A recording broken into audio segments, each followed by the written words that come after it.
पिछले दिनों तो बता ही दिया था मैंने ट्रांजिस्टर के बेस कलेक्टर और एमीटर के बारे में कि भाई बेस कलेक्टर और एमीटर का ज्ञान कैसे करें, ठीक है ना। और एनपीएन और पीएनपी के बारे में बता ही दिया था, है ना। तो आज हम इसी ट्रांजिस्टर को पीसीबी में जब इंस्टॉल करते हैं, उनके साथ में जो सपोर्टिंग कंपोनेंट लगते हैं, वो सपोर्टिंग कंपोनेंट क्यों ज़रूरी होते हैं और किसकी वजह से लगते हैं, आज वो हम बताएंगे, है ना। क्योंकि बेस कलेक्टर एमीटर और पीएनपी एनपीएन ये चीज़ें समझ लेने से ही सारी चीज़ें ट्रांजिस्टर की क्लियर नहीं हो जाती हैं। क्योंकि जब पीसीबी में इंस्टॉल होता है तो उसके साथ में और भी कंपोनेंट जुड़ते हैं, तभी वो पूरी तरह से वर्क कर रहा होता है। अगर वो सपोर्टिंग कंपोनेंट ना लगे तो वो चलेंगे नहीं, अगर चले तो खराब हो जाएंगे या गलत काम करेंगे। जिस काम के लिए हम लगाए हैं वो काम करेंगे भी नहीं। तो कुछ ऐसा ही सिचुएशन देखने को मिलेगा। तो इसलिए पीएनपी एनपीएन और बेस कलेक्टर और एमीटर ये चीज समझने के बाद अब ये समझ लेते हैं इसको इंस्टॉल कैसे किया जाए, ठीक है। तो इंस्टॉल पीसीबी में जब होता है तो उसके साथ में कुछ कंपोनेंट रेजिस्टेंस वगैरह लगाए जाते हैं, ठीक है। तो यहाँ दिख रहा होगा कि ये एक स्विचिंग सर्किट मैंने बनाया है। जैसे मैनुअली हम बटन से ऑन ऑफ करते हैं, उसी तरीके से एक ऑटोमेटिक स्विचिंग कंट्रोल है सर्किट। क्योंकि इसमें मतलब जैसे हम मैनुअली हाथ से ऑन ऑफ करेंगे तो यहाँ पे एक आईसी है, वो अपने आप ही ऑटोमेटिकली इसे ऑन ऑफ करेगी, है ना। तो आईसी के साथ में ट्रांजिस्टर का कॉम्बिनेशन जब बनेगा तो उसका सर्किट डिजाइन किस टाइप का होगा, वो इस टाइप का होगा, है ना। अब ऐसा होगा तो इसमें सारी चीजें दिख तो रही हैं पर समझ में कुछ नहीं आ रहा होगा, है ना। तो जब तक समझाएंगे नहीं तब तक कुछ समझ में नहीं, है ना। तो समझते हैं पहले। और एक चीज और भी है कि ट्रांजिस्टर के कॉम्बिनेशन में जब दो ट्रांजिस्टर को सीरीज में जोड़ा जाता है उसको कॉम्बिनेशन बोला जाता है, ठीक है। और उस केसेस में जब दो ट्रांजिस्टर को सीरीज में जोड़ा जाता है तो उस केस को कहते हैं निगेटिव से पॉजिटिव में बदलना, या पॉजिटिव को निगेटिव में बदलना, है ना। ये कहा जाता है जब दो ट्रांजिस्टरों का कॉम्बिनेशन बनाया जाता है। एक पीएनपी और एक एनपीएन का कॉम्बिनेशन अगर बनाया जाएगा तो उसे बोला जाएगा पीएन पॉजिटिव से निगेटिव में बदलना या निगेटिव से पॉजिटिव में बदलना। ये दो चीजें हो सकती हैं। तो आगे हुई बात समझ में, आगे बढ़ते हैं। क्योंकि यहाँ पे हमने दो ट्रांजिस्टर नहीं इस्तेमाल किया, वो तो हमने बता दिया सिर्फ, है ना। वो बाद में हम बताएंगे आगे चल के, ठीक है ना। अभी स्विचिंग के लिए हमने एक ही ट्रांजिस्टर का इस्तेमाल किया है और एक ही ब्लैक बोर्ड पे दिखाया है, ठीक है। तो ये स्विचिंग सर्किट है और इसके अंदर हमने एक रिले दिया है। ये लोड है, इसमें लिखा हुआ है लोड, है ना। तो ये जो लोड का डिवाइस है, ये लोड का डिवाइस इसके माध्यम से ड्राइव होता है, ठीक है। इसको ड्राइव करने वाले ये दो तीन कंपोनेंट हैं।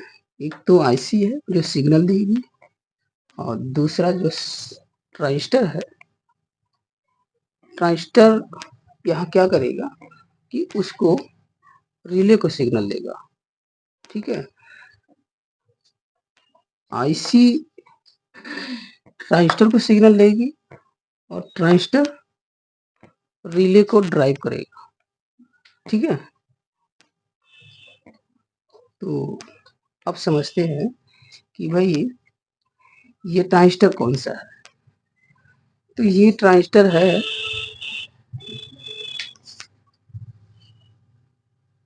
एन पी एन, एक एनपीएन ट्रांजिस्टर है ये। ठीक है, और इसको जो है आईसी से जोड़ दिया गया। आईसी से पॉजिटिव सिग्नल मिलेगा तो ये नेगेटिव ट्रांसफर करेगा। ठीक है, यानी नेगेटिव का गेट खोलेगा। ठीक, ऐसा कह सकते हैं।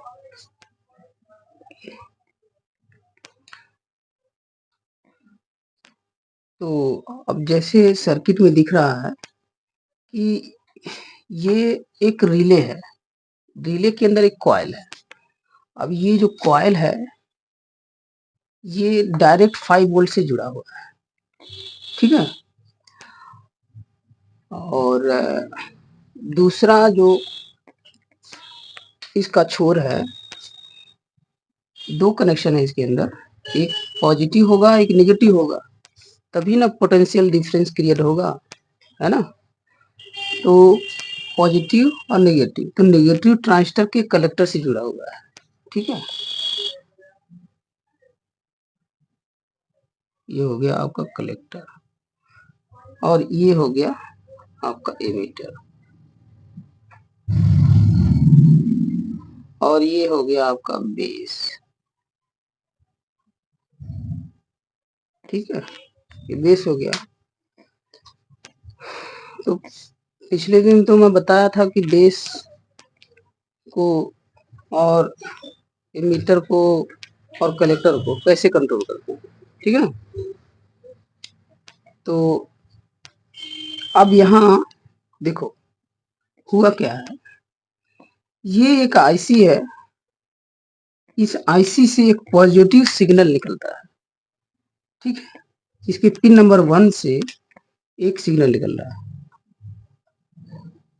ठीक है, अब ये जो सिग्नल है इस पॉजिटिव सिग्नल को सीधा इसके बेस पर दे दिया गया है।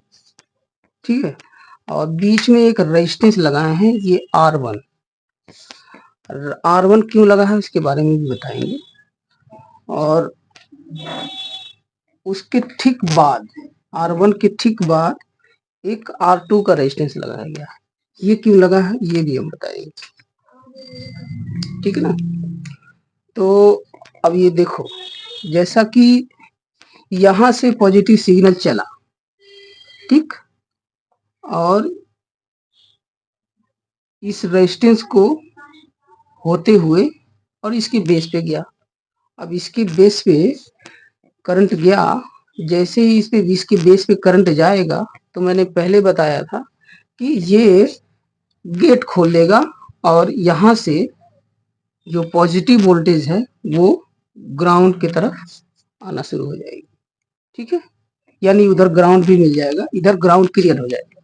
जैसे ही इधर ग्राउंड क्रिएट होगा तो पोटेंशियल डिफरेंस क्रिएट हो जाएगा और ये लोड काम करना शुरू कर देगा, स्विच ऑन हो जाएगा, ये गेट खुल जाएगा। पहले ये अलग है और ये अलग है, जब ये यहाँ से कोई सिग्नल नहीं जा रहा है तो ये अलग है और ये अलग है, कनेक्शन नहीं है इन दोनों का। ठीक है, और जैसे ही यहाँ से करंट गया यहाँ पहुंचा, वैसे ही ये कनेक्ट हो जाएगा। ये जो ग्राउंड है इस पॉजिटिव से करंट कनेक्ट हो जाएगा। तो जैसे ही कनेक्ट हो जाएगा तो पोटेंशियल डिफरेंस क्रिएट हो जाएगा और फिर ये लोड काम करना शुरू हो जाएगा, यानी ऑन हो जाएगा।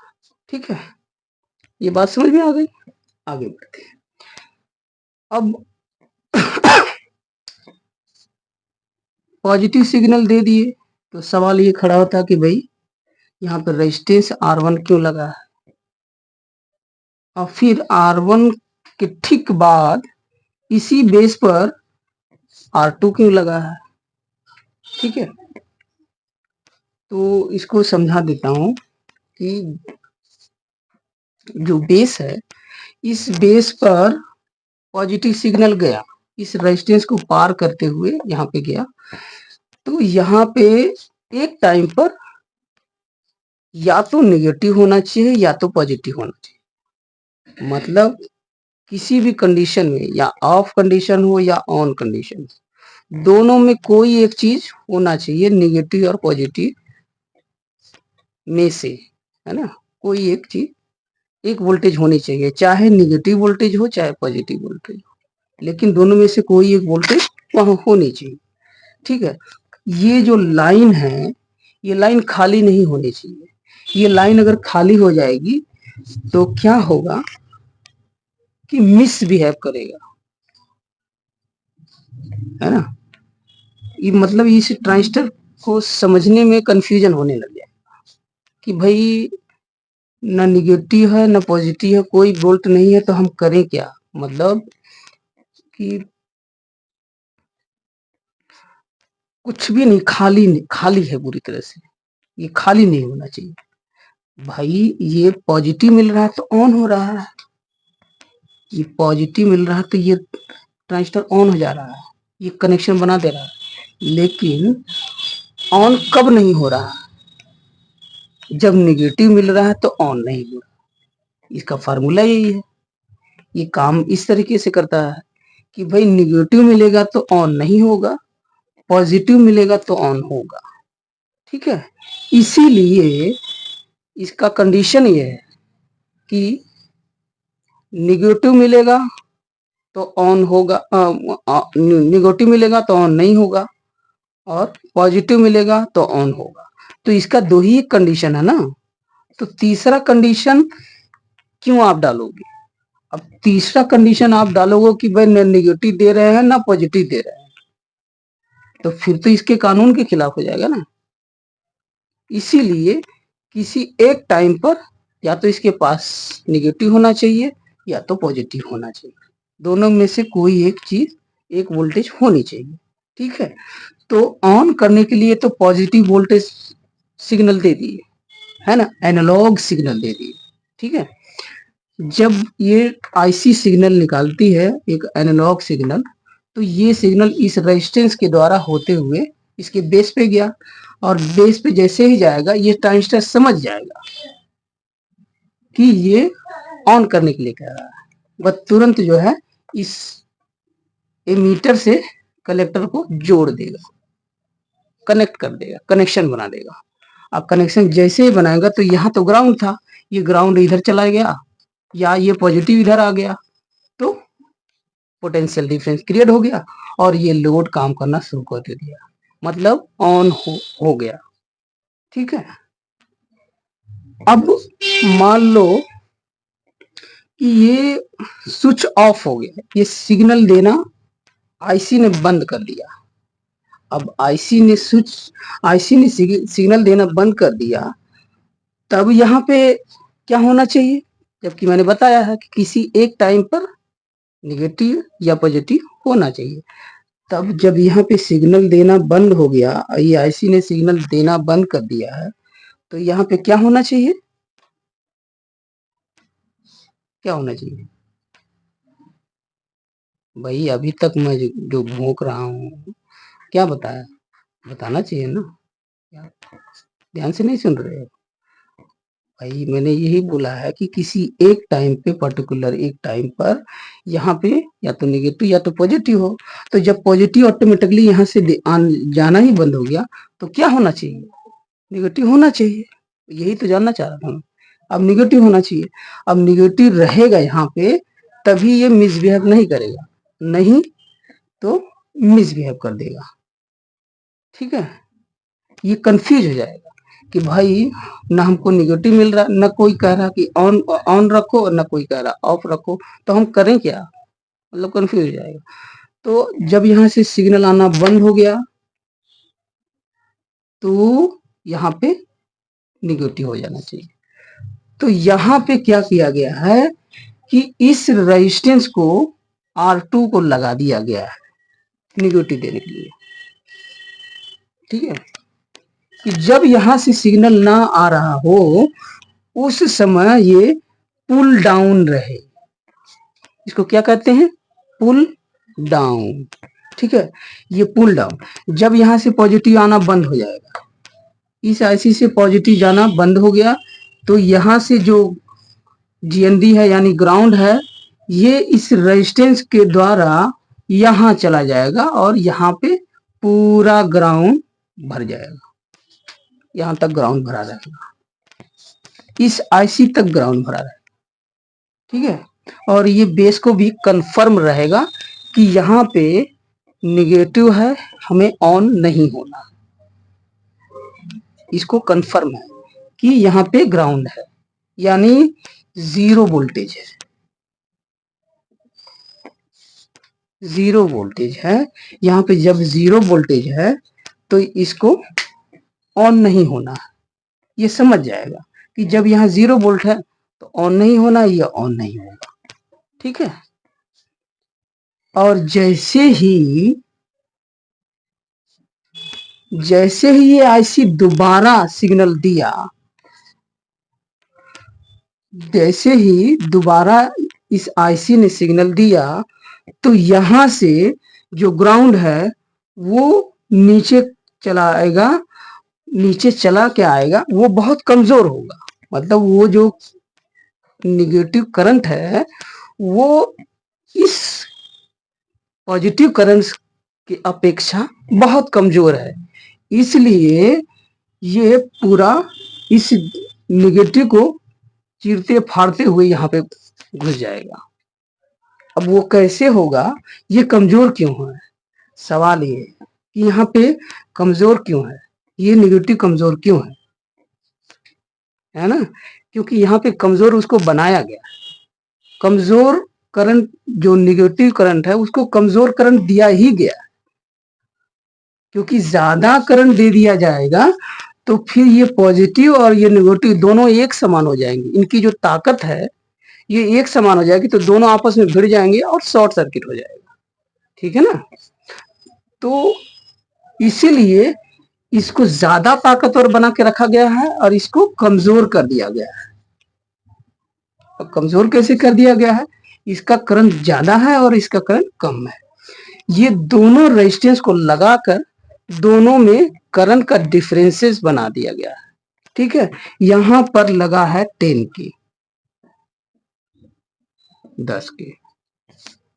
ठीक है, इधर देखो इधर, और यहां पे लगा है 100 ओम। यानी यहाँ पे रेजिस्टेंस है 100 ग्राम की और यहाँ पे रेजिस्टेंस है 10 किलो की। ठीक है, अब देखो समझो यहाँ पे, अब 10 किलो और 100 ई में क्या अंतर है, क्या डिफरेंसेस है, मैं ये समझा देता हूँ।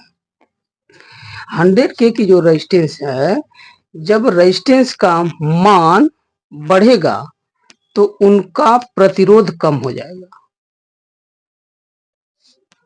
और रेजिस्टेंस का मान घटेगा तो उसका प्रतिरोध बढ़ जाएगा। क्या बोला मैंने? रेजिस्टेंस का जो मान है, जो वैल्यू है, वो वैल्यू जैसे जैसे बढ़ती जाएगी वैसे वैसे उसका प्रतिरोध कम होगा, और जैसे जैसे रेजिस्टेंस की वैल्यू घटेगी वैसे वैसे उसका प्रतिरोध बढ़ जाएगा। अब एग्जाम्पल देता हूं कैसे। मान लो ये एक पाइप है ना,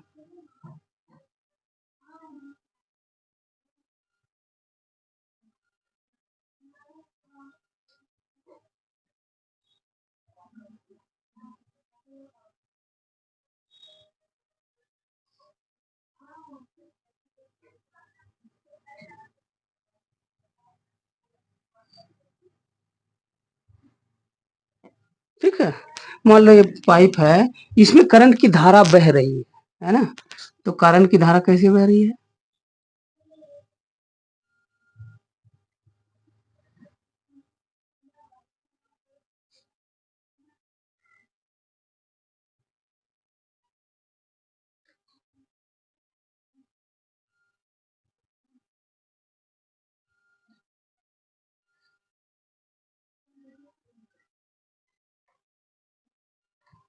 ये है इसकी धारा,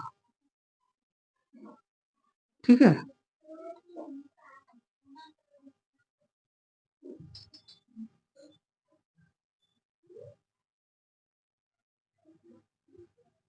इधर आ जा रही है। अब ये देखो पाइप जो है, ये एक पाइप है, इसके अंदर करंट की धारा प्रवाह कर रही है, ठीक है। तो ये मोटी पाइप है ना, इसकी जो चौड़ाई है ज्यादा है और इसकी चौड़ाई कम है।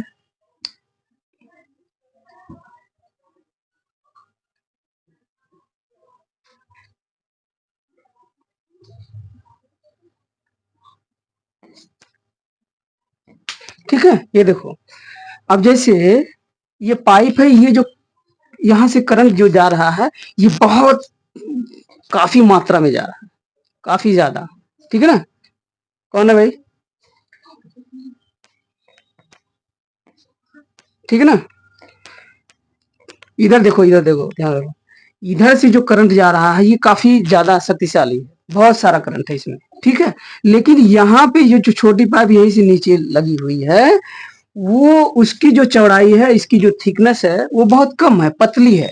इसकी पाइप की जो जगह है वो पतली है, तो यहाँ पे तो थोड़ा ही करंट जाएगा ना, जगह तो कम है ना। और इसमें ये चीज की चौड़ा ज्यादा है, तो ये जब चौड़ा ज्यादा है तो इसमें ज्यादा करंट जाएगा, और ये पतला है तो इसमें कम करंट जाएगा, है ना। तो ये वही हो रहा है यहाँ पे, ठीक है। मैंने क्या बोला, चलो इधर बैठो, चलो शांति से बैठो, सुनो मैंने क्या बोला यहाँ पे, ध्यान से सुना करो, इधर उधर गर्दन मत घुमाया करो। ये पाइप चौड़ी है इसलिए इसमें जो है करंट का बहाव तेज है, ढेर सारा करंट जा रहा है, ठीक। ये पाइप पतली है इसलिए यहाँ पे बड़े मुश्किल से थोड़ा थोड़ा करंट नीचे को आ रहा है। बाकी इसमें से जो बच रहा है, मान लो इधर से 2 आ रहा है,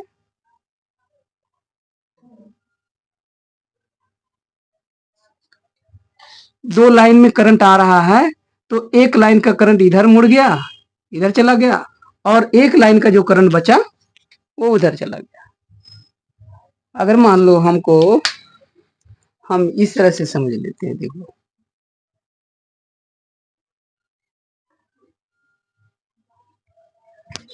इसमें एक और जोड़ दो, ठीक है, ऐसे,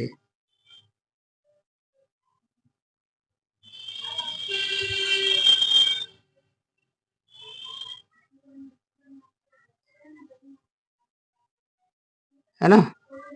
अब देखो, अब ये जो करंट जा रहा है तो इसमें ये पाइप चौड़ी है तो इसमें ढेर सारा करंट जा रहा है, और 3-3 लाइन जा रही है ना, इस टाइप से जा रहा है ढेर सारा। लेकिन ये पतला है, तो ये पतला है तो इसमें एक एक का जा पा रहा है, तो इसमें क्या हो रहा है कि एक एक इसमें चला गया, बाकी जो 2 बच रहा है वो उधर चला गया, ठीक। तो यहाँ क्या हो रहा है, यहाँ से ढेर सारा करंट जा रहा है। अब ढेर सारा करंट जा रहा है, वो इतना करंट यहाँ जा रहा है कि इससे औकात से ज्यादा जा रहा है। अगर ये करंट पूरा छोड़ दिया जाएगा, यहां से यहाँ रेजिस्टेंस हटा दें, ये रेजिस्टेंस हटा दें, और इसको सीधा बेस से अगर जोड़ दे देते हैं तो ये रेजिस्टेंस ट्रांजिस्टर खराब हो जाएगा। अगर समझे, ये ट्रांजिस्टर खराब हो जाएगा अगर ये रेजिस्टेंस R1 और R2 हटा देंगे तो ये खराब हो जाएगा।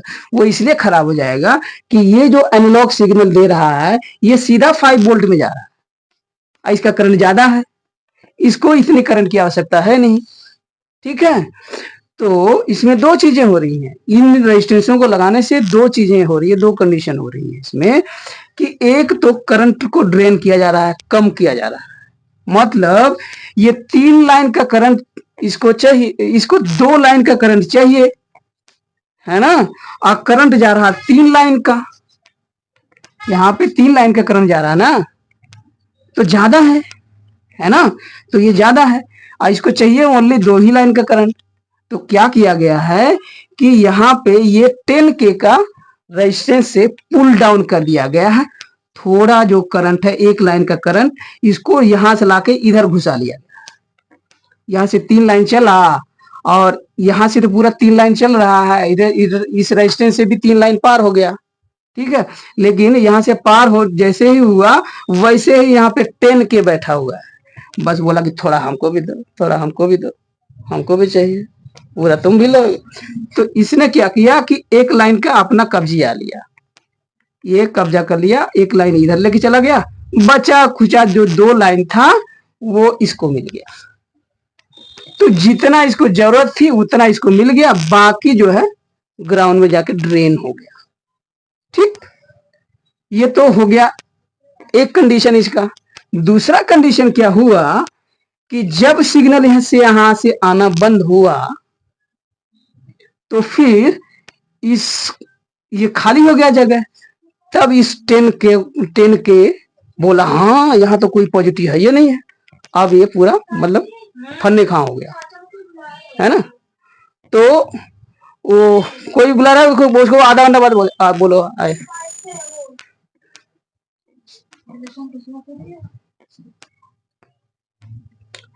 तो जब यहां से सिग्नल आईसी से आना बंद हुआ और इधर करंट आना बंद हुआ तो यहां से जो 10 के है इसको पूरा जगह मिल जाएगा, ये पूरा खाली खाली मिल जाएगा। तो ये अपने पतले से ही जगह में से ही पूरा अपना जो निगेटिव करंट है यानी जो ग्राउंड है वो पूरा यहां से लेके यहां तक फैल जाएगा, इस आईसी के पिन तक फैला रहेगा और मस्त रहेगा। और इस ट्रांजिस्टर को एकदम कंफर्म रहेगा कि हमारे पास कोई भी पॉजिटिव वोल्टेज नहीं है और हमको ऑन नहीं होना है। आई बात समझ, ठीक है ना। अगर यहाँ पे ये रेजिस्टेंस नहीं होता और यहाँ पे ये पूरा पिन खाली होता तो ये कंफ्यूजन इसको रहता कि यार यहाँ निगेटिव भी नहीं है और पॉजिटिव तो आ ही नहीं रहा है, तो ये क्या हो रहा है मेरे साथ में, कुछ अजीब ही ढंग से हो रहा है। तो ये उल्टा सुल्टा काम करने लग जाएगा, है ना। तो इसीलिए यहाँ पे ये 10 के लिए की जो रेजिस्टेंस है इससे लगा दिया गया है ताकि यहाँ से जो एनालॉग सिग्नल जाएगा उसका जो भारी भरकम करंट होगा वो यहाँ तक तो पार होगा, लेकिन वहां के बाद यहाँ 10 किलो बैठा हुआ है वो थोड़ा सा अपने में डाल लेगा, यानी हड़प लेगा उससे, ठीक है ना। और उसमें से 25% ये उठा लेगा और 75% इधर चला जाएगा, मतलब जितना इसकी जरूरत है। ये कितना परसेंट ये लेगा और कितना परसेंट उधर चला जाएगा ये इस रेजिस्टेंस के ऊपर निर्भर करता है, 10 के ऊपर। तो मैंने बताया है पहले ही कि इस रेजिस्टेंस का मान अगर बढ़ा तो प्रतिरोध कम हो जाएगा और मान घटा तो प्रतिरोध बढ़ जाएगा, है ना। तो अगर यहाँ पे मान लो कि नहीं ये 3 जो धारा जा रही है तो तीनों में से दोनों धारा इधर लेनी है, एक ही धारा उधर छोड़नी है, तो यहाँ पे क्या करना पड़ेगा, इसका मान घटाना पड़ेगा, इसकी वैल्यू और घटा देनी पड़ेगी। तो यहाँ पे और कम करंट जाने लगेगा, यानी एक ही डंडी इधर जाने लगेगी, बाकी 2 डंडी इधर ही आ जाएगी, इधर ही ड्रेन हो जाएगा पूरा और इधर कम हो जाएगा। तो इसको रेगुलेट किया जा सकता है, ठीक है ना। यहाँ पे प्रीसेट भी लगाया जा सकता है या ये फिक्स रेजिस्टेंस लगा दो, प्रीसेट लगा दो, उससे भी कर सकते हो, है ना। तो ऐसे कंडीशन में ज्यादातर फिक्स रेजिस्टेंस लगाया जाता है और प्रीसेट वगैरह नहीं लगाया जाता। तो ये बात समझ में आ गई होगी कि ये रेजिस्टेंस क्यों लगाया गया, ठीक है ना। बिना इन दोनों रेजिस्टेंस के ये प्रॉपर काम नहीं कर पाएगा, है ना। यहां से करंट चला, फिर से बता देता हूं, ध्यान से सुन लो। यहां से एनालॉग सिग्नल चला और यहां भारी भरकम करंट लेकर चला, जितनी इसको जरूरत है उससे कहीं ज्यादा लेके आ रहा है, ठीक है। अब लेके आ रहा है तो रेजिस्टेंस 10 के से हमने इसको पुल डाउन कर दिया, पुल डाउन करके इसमें से कुछ करंट हमने ड्रेन कर लिया, ग्राउंड में ले लिया और जितनी इसको जरूरत है उतना ही यहाँ पे हमें भेजा और ये सुचारू रूप से बढ़िया काम करने लग जाएगा, ठीक है। अगर ज्यादा छोड़ देंगे तो ये खराब हो जाएगा, बेस पे ज्यादा करंट जाएगा तो इसकी जान निकल जाएगी, ये टैं बोल जाएगा। ठीक है ना, तो ये हो गया स्विचिंग का सर्किट। ठीक है ना, अब हम इसी का ठीक उल्टा करेंगे। ठीक है, ठीक उल्टा करेंगे कैसे कि जैसे ये आईसी सिग्नल दे रही है ट्रांजिस्टर को, ये आईसी सिग्नल दे रही है ट्रांजिस्टर को, और ट्रांजिस्टर जो है इस लोड को ड्राइव कर रहा है। ठीक है, तो अब हम क्या करेंगे, इसी का ठीक उल्टा सर्किट बनाएंगे कि ये ट्रांजिस्टर सिग्नल देगा इस आईसी को, और ये आईसी एक आउटपुट देगी, वो कोई और इस टाइप का ड्राइव चलाएगी। ठीक है, तो उस कंडीशन में सर्किट का क्या डिजाइन होगा और उसमें किस तरीके से रेजिस्टेंस लगेंगे वो मैं कल बताऊंगा। ठीक है, तो मुझे जहां तक समझ में आ रहा है कि इतनी देसी भाषा में ये समझाने के बाद अगर ये समझ में नहीं आया होगा तो बहुत बड़ा दुर्भाग्य होगा। ठीक है, लेकिन फिलहाल मुझे लगता है समझ में आ गया होगा। अगर नहीं समझ में आया होगा तो कमेंट करना, मैं इसको फिर से बताऊंगा, और जब तक समझ में नहीं आएगा तब तक इसके बारे में बताऊंगा। तो रखें, ओके।